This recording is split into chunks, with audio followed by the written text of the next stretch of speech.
সাফল্য কখনোই চূড়ান্ত নয়, ব্যর্থতা কখনোই মারাত্মক নয়, এগিয়ে যাওয়ার সাহসটাই আসল। নিজেকে কখনো খারাপ ভেবো না, কারণ বদনাম করার জন্য প্রতিবেশী, আত্মীয় স্বজন, বন্ধুবান্ধব সবাই আছে। অন্যের কাছে মূল্যহীন হয়ে যাওয়ার আগে মূল্য নিয়ে ফিরে আসুন। ভেতরে সাময়িক যন্ত্রণা হলেও এটা অনেক সম্মানের।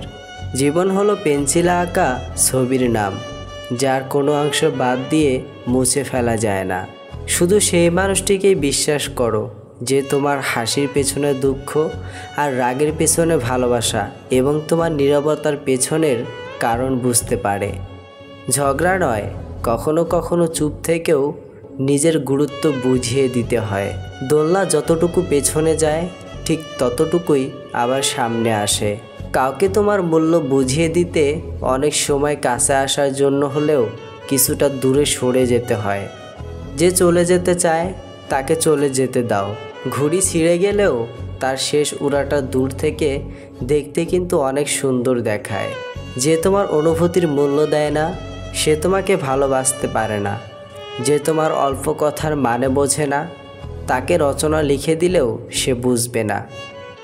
মানুষের জন্য বাঁচবেন না, কারণ মানুষ বদলায়। সৃষ্টিকর্তার জন্য বাঁচুন, তিনি অপরিবর্তনশীল। যারা তোমায় আঘাত করে হেসে তাদের বুঝিয়ে দাও তুমি দুর্বল নও, বরং তুমি সেই ব্যক্তি যে আঘাত পেলে আরও শক্ত হয়।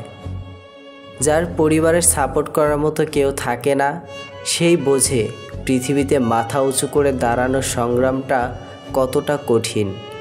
শরীর আর সম্পত্তি নিয়ে কখনো গর্ব করতে নেই, কারণ অসুস্থতা আর দারিদ্রতা কাউকে বলে আসে না। যোগ্যরা যোগ্য স্থান পেলে বিনয়ী হয়, আর অযোগ্যরা যোগ্য স্থান পেলে অহংকারী হয়ে ওঠে। জীবনে একটা সময়ের পর আপনার আর হারিয়ে যাওয়ার মানুষটাকে ফিরে পেতে ইচ্ছে করবে না। আপনি তখন বুঝে যাবেন যে মানুষটা হারিয়ে যায় সে আর কখনোই ফিরে আসে না, আর ফিরে আসলেও সে মানুষটাকে আর পূর্বের মতো ভালোবাসা যায় না, বিশ্বাস করা যায় না। শুধু মনে হয় সে যদি আবার হারিয়ে যায়। শত কষ্টের পরেও যদি কাউকে ভুলতে না পারেন তাহলে বুঝে নেবেন যে হয়তো তাকে আপনি খুব ভালোবাসেন, নয়তোবা তাকে খুব বেশি ঘৃণা করেন।